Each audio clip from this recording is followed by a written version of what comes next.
Bienvenidos a Bonita Radio. Esto no es un cuento, esta es la verdad. En breves segundos la periodista Carmen Enita Acevedo estará con ustedes. Bonita Radio está disponible en Facebook, Instagram, X, Spotify, YouTube, iVoox y iTunes. Agradecemos a nuestros auspiciadores. Cooperativa Seno Gandía, solidez y futuro. Vegaco, de tu lado siempre.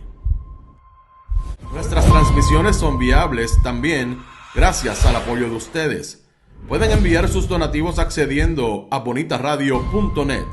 Allí podrán realizar su aportación a través de PayPal o tarjetas de crédito.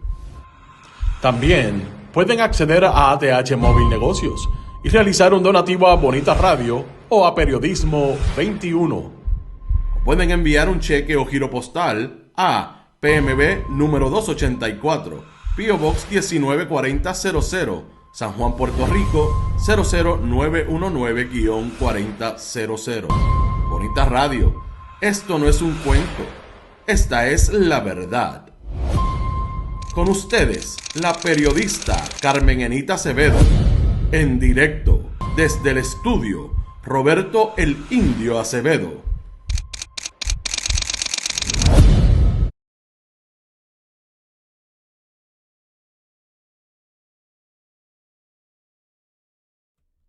Hola, estoy aquí.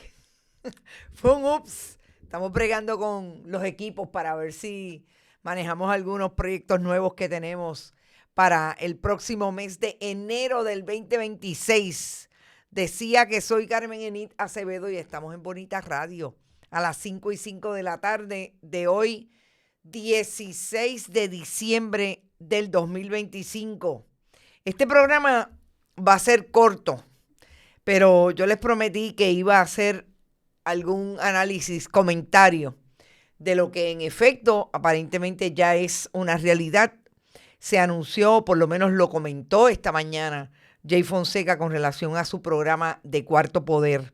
Pero yo les voy a hablar de dos temas judiciales porque hay otro caso de esos interesantes que se están dando del gobierno de Jennifer González Colón. En este caso, el que tiene que ver con la inspección de los furgones allá en el área de los muelles en San Juan, y se lo movieron también para la jurisdicción del Tribunal de Estados Unidos en Puerto Rico, así como pasó esta mañana con el caso de Luma, que la gobernadora dijo, eso no es ningún problema, eso no representa nada, yo espero que vuelva para el Tribunal de San Juan. Vamos a ver, hay otro caso que es el de la inspección de los furgones y definitivamente tenemos que comentar lo que en el contexto de la gobernadora que quiere seguir paseando al perro con las escoltas, es importante que el informe que se produjo para tomar la decisión de que se le iban a dejar las escoltas a la convicta por corrupción Wanda Vázquez Garcet, una jueza del Tribunal de San Juan lo pidió en 48 horas. El Departamento de Justicia tiene que entregárselo y se lo tiene que entregar para ella examinarlo en su despacho y ver si toma la decisión de que, según toda la jurisprudencia y las alegaciones que está haciendo el Departamento de Justicia, se supone que sea público, pero ellos están alegando que en el balance de intereses es importante que se mantenga privado. Vamos a hablar sobre eso. Tengo que hablar de Donald Trump y de lo que trascendió esta tarde, que es la última intervención y quizás la primera que haya hecho Susie Wiles, la directora del gabinete, la jefa del gabinete de la Casa Blanca y del gobierno de Donald Trump, que dijo que el presidente tenía personalidad de alcohólico. Está bien interesante el análisis, más que análisis, entrevista que le hizo Vanity Fair, que de hecho, si algunos de ustedes tienen acceso, porque mire, he tratado, pero no está por ninguna parte, solamente hay reseñas, hay una reseña bastante buena en los principales periódicos de Estados Unidos y voy a echar mano sobre ella porque me parece que hay por lo menos tres asuntos y las personas que toca en esa entrevista, son 2 entrevistas, parece que son diferentes conversaciones que ha tenido con periodistas y la revista decidió que iba a hacerlas públicas. Interesantísimas, a eso vamos ya mismo, pero por ahí llegó Edgardo Núñez primero. Gracias, Edgardo, por estar por ahí. Siempre está disponible este chat para si ustedes quieren donar a nuestro proyecto a través de él. Tito Crespo, saludos desde Mayagüez. Rafael Avilés, Vivian López, Irving Maldonado, W. Teresa, Ed Méndez, Humberto López, Irving Maldonado, Norma Rodríguez, María Buzó, Aixes Camilo, Luz Díaz desde Winter Garden, Ivette Cardalda, Nereida Ramos, Víctor Cruz, Yuyo, Berenique, Ariel Cartagena, aquí Eliezer Ortiz, saludos desde la Bonidiáspora de California, Adalberto, Iris Minerva, está por ahí también Sandra Infanzón, Florence, Carlos Maldonado, Víctor Cruz, Rita Guzmán, saludos, dice Ivette, Dios nos coja confesados de ser cierto si tiene el poder de hundir el botón rojo. Bueno, yo entiendo que tiene el poder. Si lo que estás es relacionándolo al asunto de lo que dice Susie Wiles, wow. Miren, esta es la portada, la foto de portada de Vanity Fair. Es espectacular portada, sobre todo cuando se entra en el contenido y Susie Wiles habla de uno de esos 6 personas que están ahí además de ella. Está la secretaria de prensa, Leavitt, el vicepresidente J.D. Vance, de quien habló el secretario del Departamento de Estado, Marco Rubio. Me voy a quedar en esos 3 porque, aunque todavía no tengo información de lo que dice sobre Leavitt, la secretaria de prensa, sí hay información sobre lo que dice de J.D. Vance. Y quizás por ahí debemos comenzar. Cuando Susie Wiles habla de J.D. Vance, dice nada más y nada menos que es un fanático de la teoría de conspiración. ¡Wow! Eso dice el vicepresidente de Estados Unidos, que se pasa todo el tiempo pensando que todo es una conspiración contra la administración Trump. Que dice del presidente Donald Trump que algún psicólogo clínico que sepa muchísimo más que yo rebatiría lo que voy a decir. Pero los alcohólicos funcionales o los alcohólicos en general exageran su personalidad cuando beben. En ese sentido, la personalidad de un alcohólico, porque opera con la idea de que no hay nada que pueda hacer. Nada. Cero. Yo quizás voy a traer el trasfondo de Susie Wiles.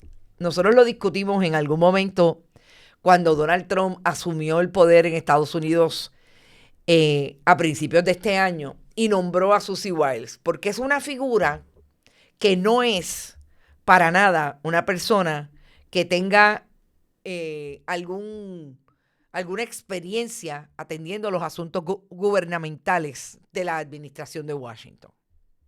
Es una cabildera oficial de empresas estadounidenses, siempre a favor de las posturas del Partido Republicano.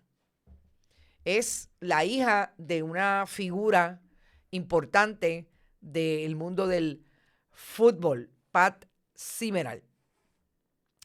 Es una persona que siempre ha estado del lado de los republicanos, dije Summerall, perdón, es Summerall, de los republicanos políticos, siempre desde el punto de vista de hacer las campañas. Y en ese sentido se unió a la campaña de Donald Trump en el 2016. Y en aquel momento nunca tuvo posiciones como las que tiene ahora en esa entrevista hablando sobre la personalidad de Donald Trump y que no lo dice, o por lo menos yo no he leído la historia completa, vuelvo y repito, solamente he tenido accesos a lo que han dicho y han traído de esa portada periódicos en Estados Unidos. Pero dijo, lo que dijo hoy con relación a la personalidad alcohólica de Donald Trump, para nada lo habría dicho en el 2016, todo lo contrario. Recordemos que era la primera campaña de Donald Trump. Pero a la campaña del 2024 sí fue su directora de campaña.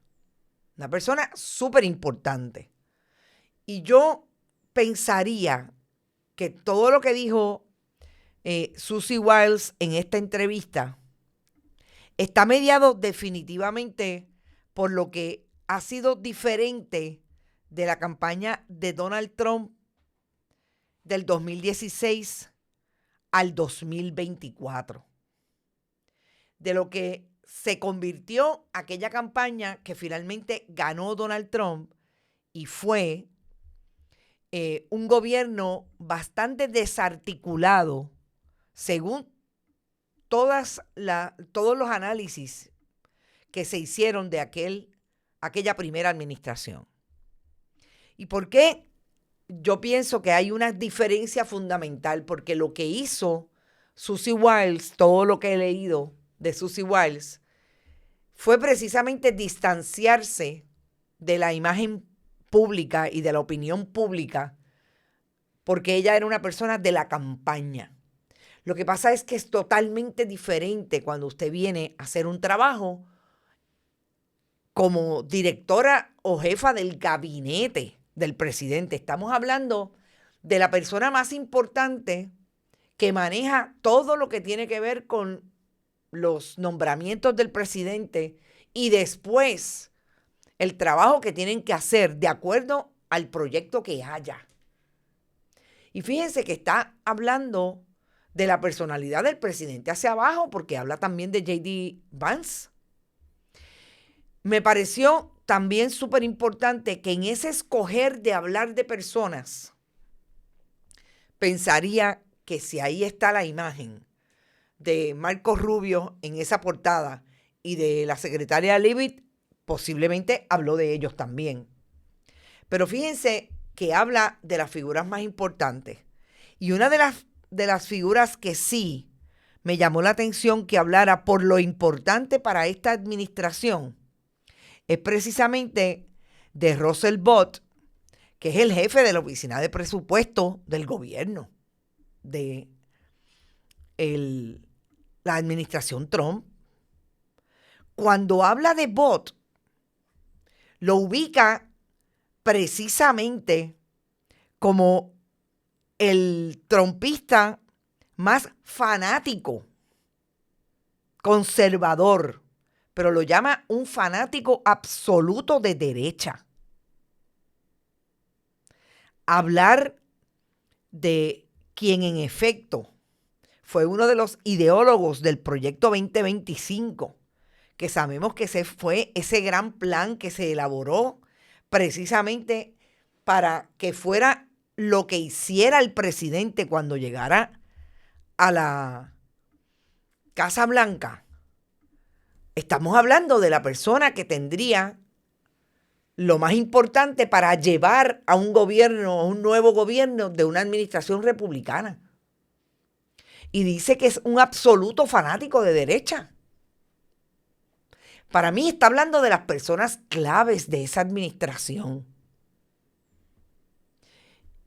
Y si era una persona que siempre estaba tras bambalinas, que nunca dio la cara, y ahora se atreve a salir y hablar de esta manera, pues entonces yo pensaría que definitivamente los problemas de Donald Trump, como dijo Valery Rodríguez Erazo, es que los peores tiros vienen de adentro. Algo está pasando en ese cuadro de republicanos. Gente, esto es los más cercanos a Donald Trump, hablando de él, del vicepresidente, del que le hizo el plan que iba a ser el proyecto de gobierno cuando llegaran, el proyecto 2025. Hablando incluso de Elon Musk, dice que Elon Musk es un tipo raro, pero es un absoluto genio y que es un adicto a la ketamina. O sea, a ese nivel, pues algo anda mal en la Casa Blanca.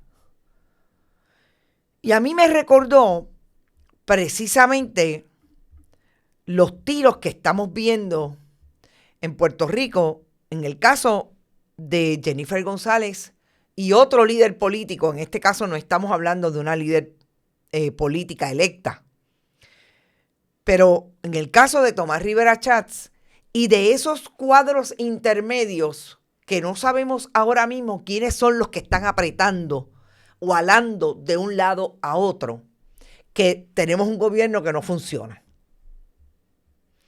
Y fíjense que estamos hablando de la persona que tiene información de cada uno de los jefes de agencia, de cada uno de los más cercanos a Donald Trump en la Casa Blanca.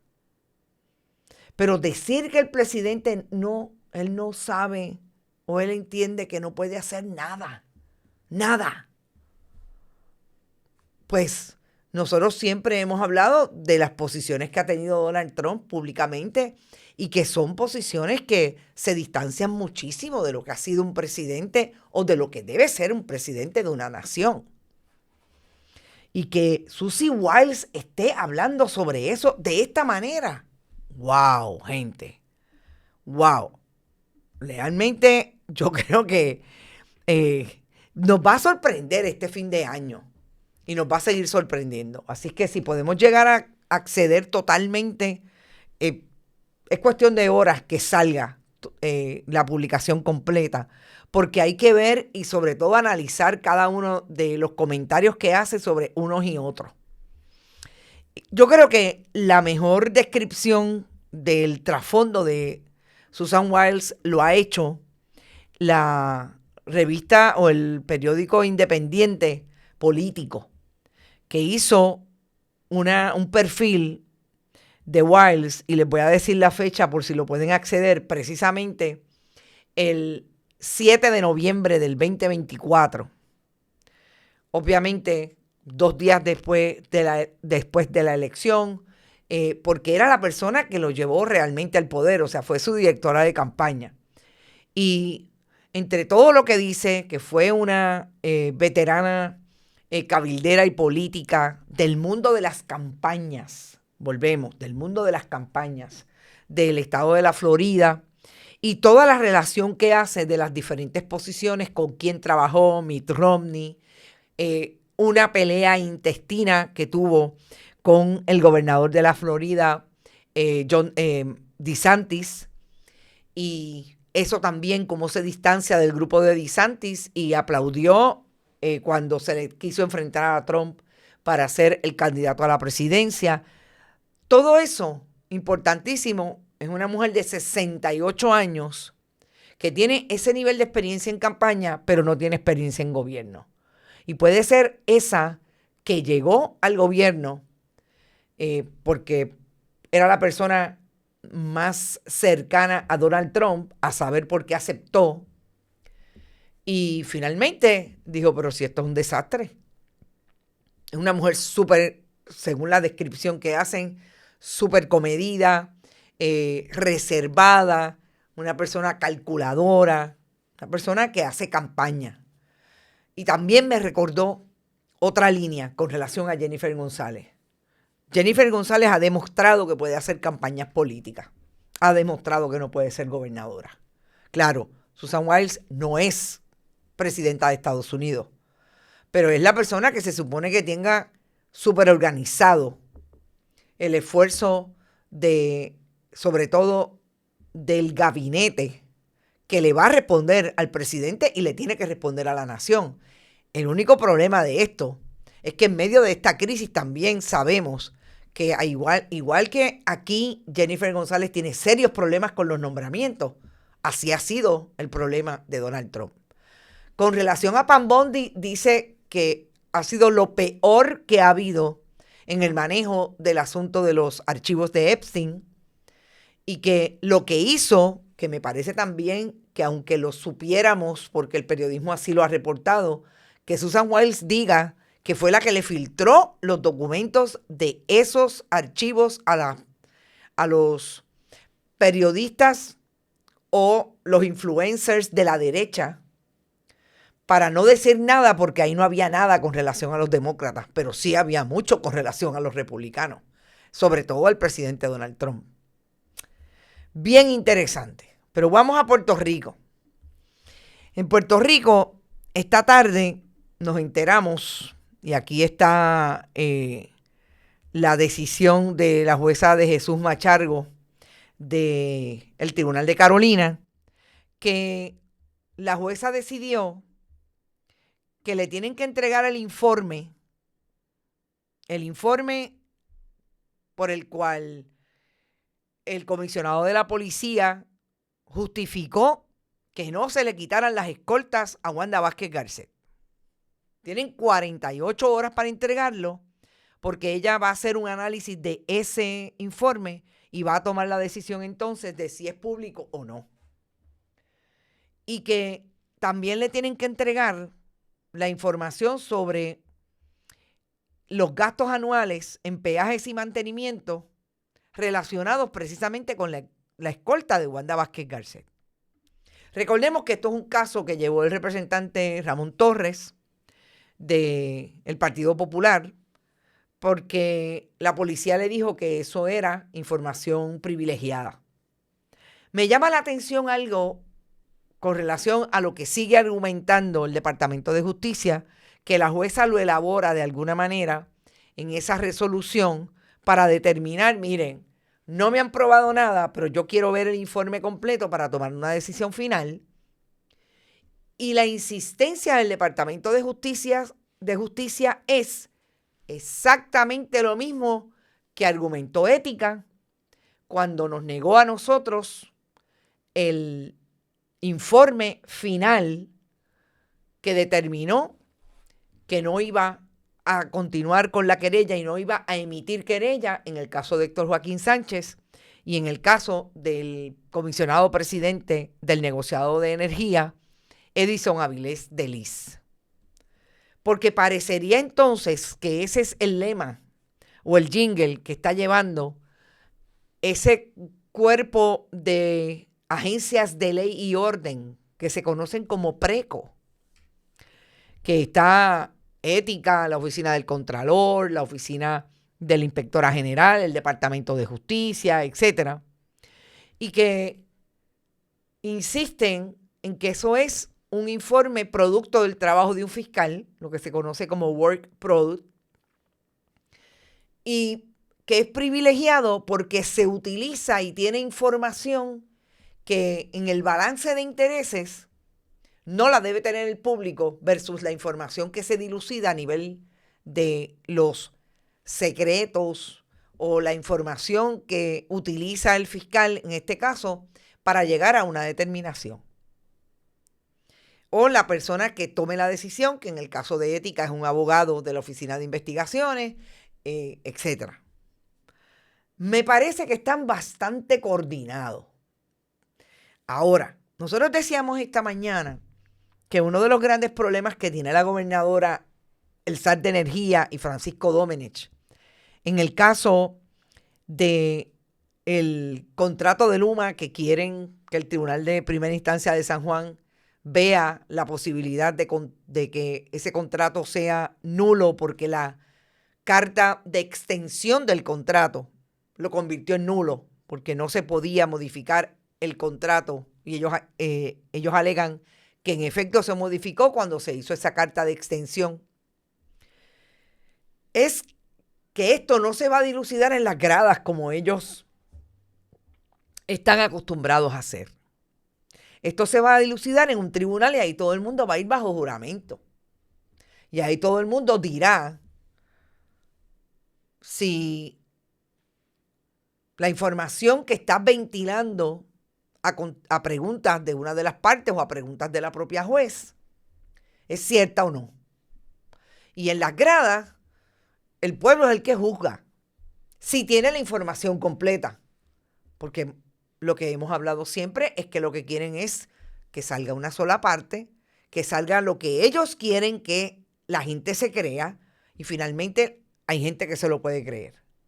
Pero yo creo que en este momento, sobre todo con los asuntos de Luma y de energía y de las escoltas, si hay temas que son antipáticos para el gobierno de Puerto Rico, de que los consuma las audiencias y el pueblo, precisamente son esos dos temas. Por todo lo que representa que en Puerto Rico la gente no tiene servicio de energía eléctrica confiable. Y encima de eso se paga caro. Y el tema de las escoltas, porque yo creo que el país está cansado de que hayan gastos tan increíbles en el manejo de los fondos públicos como puede ser insistir en pagarle escoltas hasta convictos por corrupción a gobernantes que lo que quieren es que les lleven las maletas, les paseen el perro, les mantengan ese nivel de estatus que les da que cuando llegan a un lugar se baje el guardia que está al frente, que es parte de la escolta, y le abra la puerta. Yo creo que la gente está cansada de ellos andar en un chustro, de no poder llegar a final de mes, de no poder pagar el carro, y que aquí hayan ex gobernantes que tengan escoltas pagadas con fondos públicos. Todo eso se va a tener que dilucidar en el tribunal, porque ese informe yo creo que es súper importante, porque quisiéramos saber cuál fue el manejo de información, cuál fue el trasfondo, cuál fue el análisis legal que se hizo para decir que una convicta por corrupción tenía que mantener la escolta pagada por el pueblo. Y esa es información que el Departamento de Justicia y el comisionado de la policía se han negado a publicar, se han negado a dar. Si no estamos en el mismo caso que hemos hablado toda esta semana, que tiene que ver con la ley de transparencia, después que el domingo la gobernadora la firmó y la convirtió en ley, el proyecto de la autoría de Tomás Rivera Chats y de Carlos Johnny Méndez en la Cámara, uno lo bajó por descargue y el otro no permitió vistas públicas, pues realmente no es coincidencia que estemos aquí. Se trata exactamente de lo mismo. Ese es el ejemplo con relación a las escoltas. Vamos a ver en lo que ocurre en 48 horas, porque súper importante qué va a pasar con este asunto. Y por último, ustedes saben, bueno, por último no, en términos judiciales, ustedes saben que hace 2 semanas, hace 2 semanas, trascendió que el gobierno de Puerto Rico, porque ellos también lo anunciaron, demandó en el tribunal también, fueron a San Juan y después se dieron cuenta que la jurisdicción era en Bayamón y fueron al tribunal a tratar de impedir el pago y la continuación de servicios de S2 Services Puerto Rico. Los inspectores de los furgones que le han pagado sobre $50 millones, realmente yo creo que son $150 millones, a pesar de que el contrato estaba vencido. El trasfondo de esto también es importante traerlo, es que el periodismo, en este caso del CPI, traía la información en una investigación que estaban corriendo y la gobernadora le madrugó la investigación porque nunca le contestó el reclamo de información pública, y cuando ellos iban a salir, la gobernadora le canceló el contrato a S2 Services. Ahí la importancia de que este caso haya llegado al tribunal es exactamente la misma en el caso de las escoltas y en el caso del contrato de Luma. De que allí en el tribunal hay descubrimiento de prueba, como dice mi amiga internauta Ivette Grajales. Allí sí que todo se va a saber si los abogados, y créanme, yo estoy segura que van a hacer su trabajo sobre todo de la parte que está siendo demandada, para que todo se descubra. En el caso del contrato de Luma, las inconsistencias o las mentiras de Francisco Domenech y el zar de energía, Josué Colón, con relación a la carta de extensión y lo que había avalado el director ejecutivo entonces en el 2022 sobre esa carta de extensión, el zar de energía hoy, Josué Colón. En el caso de las escoltas, lo que nos han negado siempre, que es decirnos por qué tomaron la decisión, sobre la base de qué tomaron la decisión de dejarle las escoltas a Wanda Vázquez. Y en el caso de S2 Services, yo les diría que es la trampa de la trampa en que cayó el propio gobierno. Por quererle madrugar y quererle decir al país que ellos hacen las cosas porque quieren al pueblo de Puerto Rico, porque quieren evitar el gasto y el derroche de fondos públicos, porque quieren dejar de pagarle a amigos del alma del Partido Nuevo Progresista. Demandaron a S2 Services. Primero se fue para el Tribunal de Bayamón y ahora se fue para el Tribunal Federal, porque igualito que hizo Luma, los abogados de S2 Services, que no me queda claro porque hay una renuncia, tengo que ver si la renuncia es solamente del abogado que compareció, pero no del bufete, porque es un bufete que incluye a la licenciada Lauraceli Roque Arroyo, porque no hay otra comparecencia en el caso y hay una determinación del pasado, de ayer mismo, en términos de la asignación del juez, etc. O sea, ya se removió y ya se le asignó a un juez, nada más y nada menos que al juez presidente de ese tribunal, Raúl Arias Marzuach. Me parece importante que sea Raúl Arias Marzuach, porque este es un abogado corporativo. Este juez, antes de llegar a ser juez, era un abogado de uno de los bufetes de Atorrey. Debe saber algo en materia de eso, de relaciones contractuales y cuándo empiezan y terminan los términos y si se le violentó alguna cláusula contractual de parte del gobierno al querer detener. Recordemos que aquí también, como en el caso de Luma, hay una petición de interdicto. Hay una petición de, mire, detenga los pagos.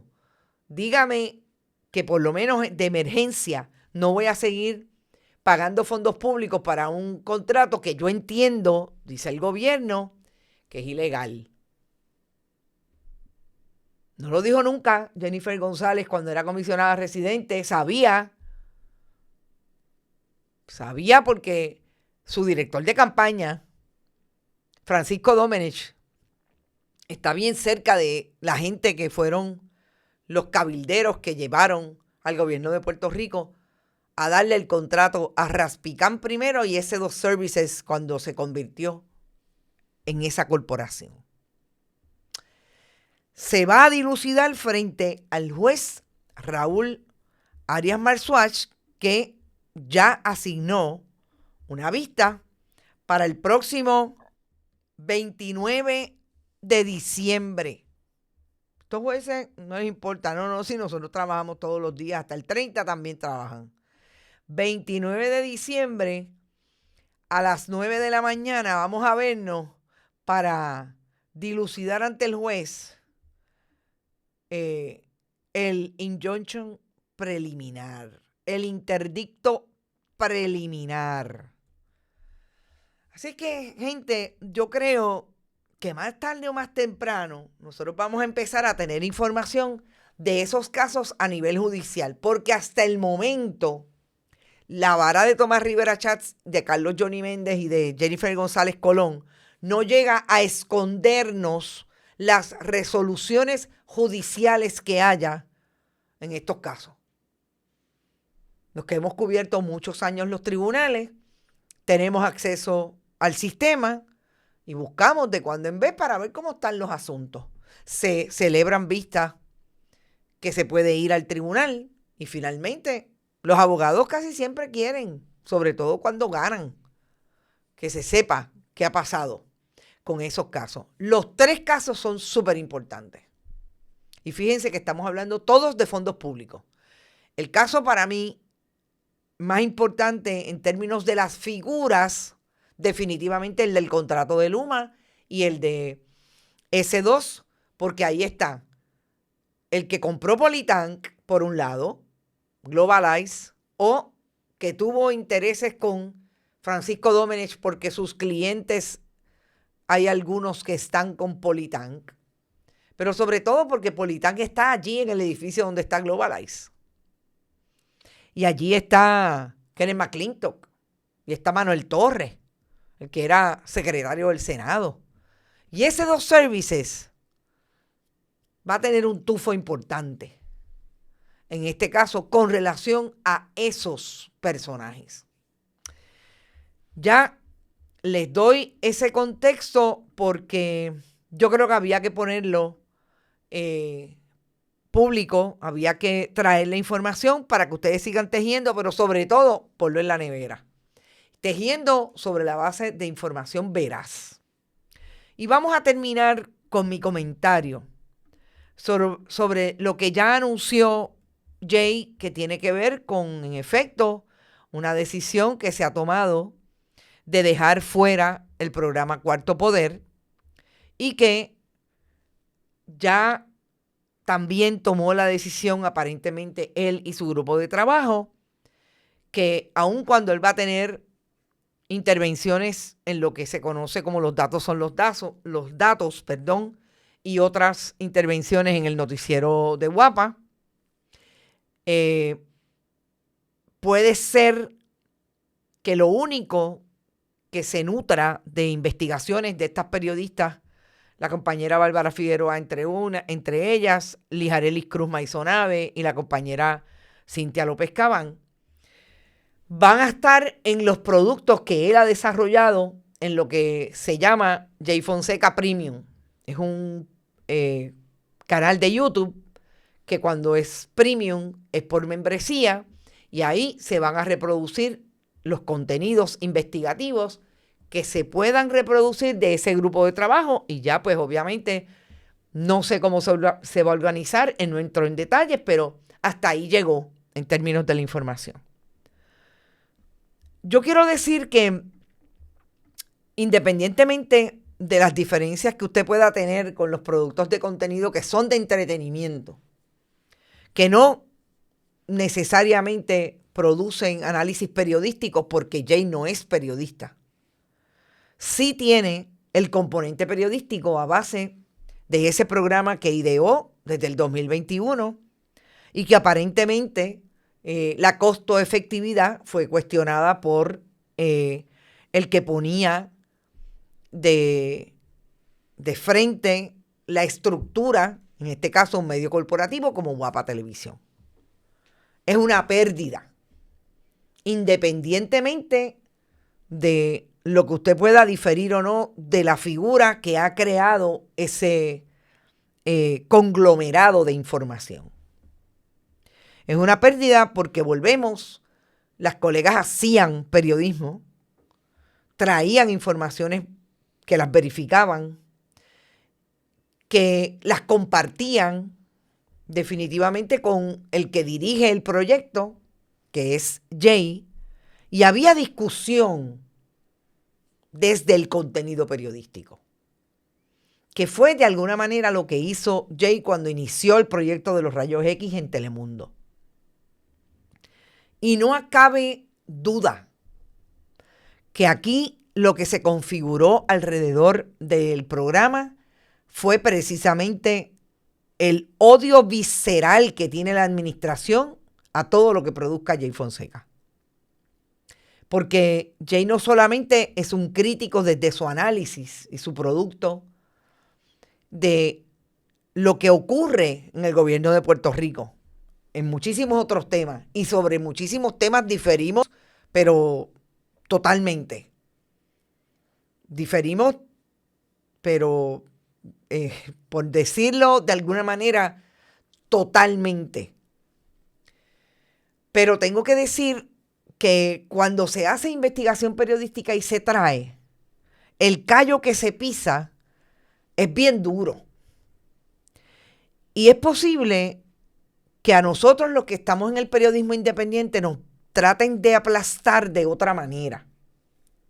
Pero yo les he dicho a ustedes que nosotros hemos tenido aquí contratistas del gobierno de Puerto Rico que están vinculados a figuras de los medios tradicionales, que le han cargado las maletas al PNP toda la vida y por ende viven de la chequera del Partido Nuevo Progresista cuando está en el poder, que sencillamente no solamente hablan mal de Bonita Radio, hacen todo lo posible porque nosotros no tengamos auspiciadores.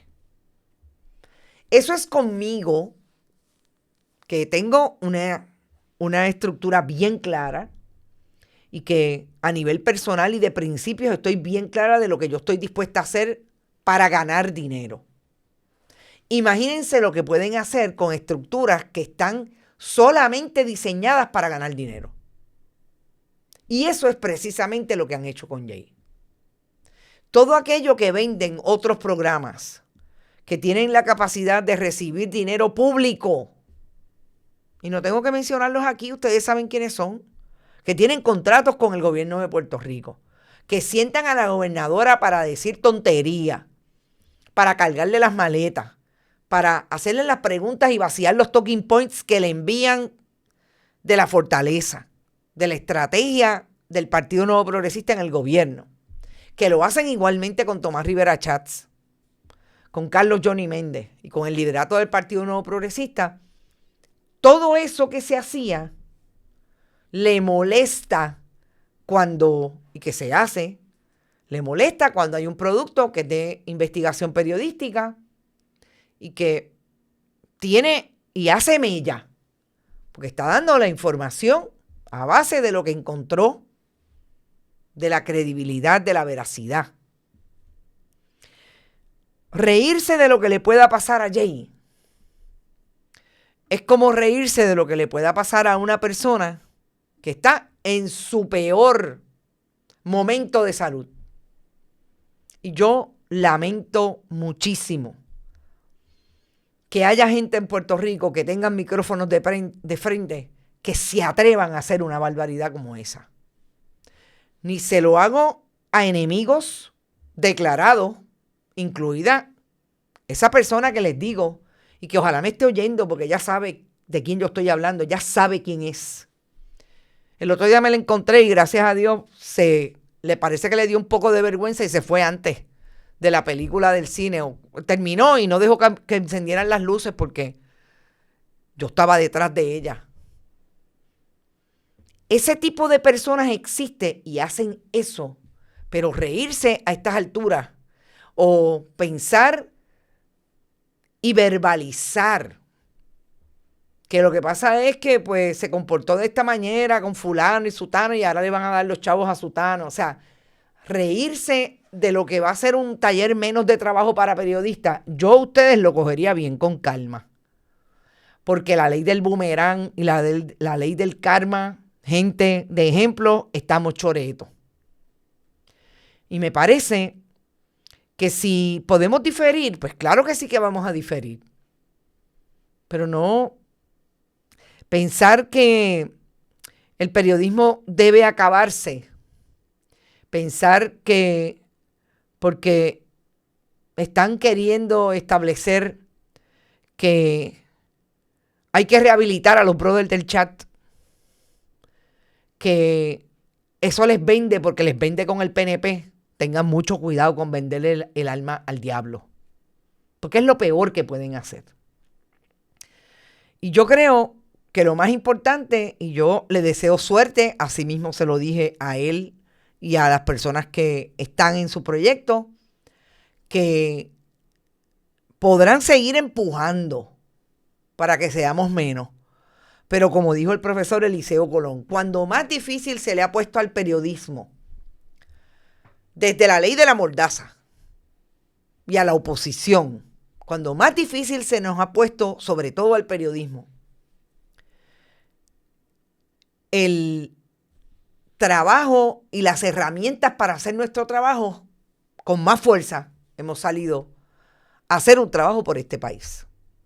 Así es que contemos con que puedan trabajar, que las colegas puedan tener exposición todavía en los programas de Jay, que en efecto él pueda seguir moviendo ese producto de fiscalización desde el periodismo, de análisis, y que pueda seguir con sus proyectos, pero que entienda que en efecto esto viene para encima y duro. Y ya empezaron por él. Tampoco se rían aquellos que todavía hacen periodismo, porque también hacen periodismo de investigación. Y primero van por unos y después van por otros. Porque aquí hay suficiente gente que se vende. Suficientemente, no sé qué me pasó, suficiente gente para recibir lo que quieren recibir para poder mantener sus estilos de vida, que están dispuestos a seguir cargándole las maletas al liderato del Partido Nuevo Progresista, que son los que están interviniendo con el trabajo de muchos profesionales. Así es que esos son mis comentarios. Nos fuimos. Gracias por estar. Yo les dije que era corto, pero no es tan corto. Seguimos en lo de siempre, en nuestro trabajo. Muchas investigaciones por ahí. Estoy investigando. No creo que saque nada hasta después de que acabe el año, porque estos son días que ahora viene las fiestas de verdad entre la semana que viene y la próxima. Pero vamos a estar aquí, solamente nos vamos del 24 al 26, regresamos el 29 y después nos vamos del 30 al 1 y el 2 empezamos, pero como un bólido. Así es que no se olviden, estamos por aquí. Siempre pueden donar a través de PayPal y tarjetas de crédito en bonitasradio.net, en fundacionperiodismo21.com. También lo pueden hacer en Bonitas Radio ATH Móvil, Periodismo 21 ATH Móvil, y siempre con cheques y giros postales a la dirección que Rodrigo le da al inicio y al final de este programa, que los cheques deben ser a nombre de Onda Virtual o de Periodismo 21. Éxito, pásenla súper bien y nos vemos mañana a las 8 en otro Noticias con Café. Que descansen. Bienvenidos a Bonita Radio. Esto no es un cuento, esta es la verdad. En breves segundos la periodista Carmen Anita Acevedo estará con ustedes. Bonita Radio está disponible en Facebook, Instagram, X, Spotify, YouTube, iVoox y iTunes. Agradecemos a nuestros auspiciadores. Cooperativa Seno Gandía, solidez y futuro. Vegaco, de tu lado siempre. Nuestras transmisiones son viables también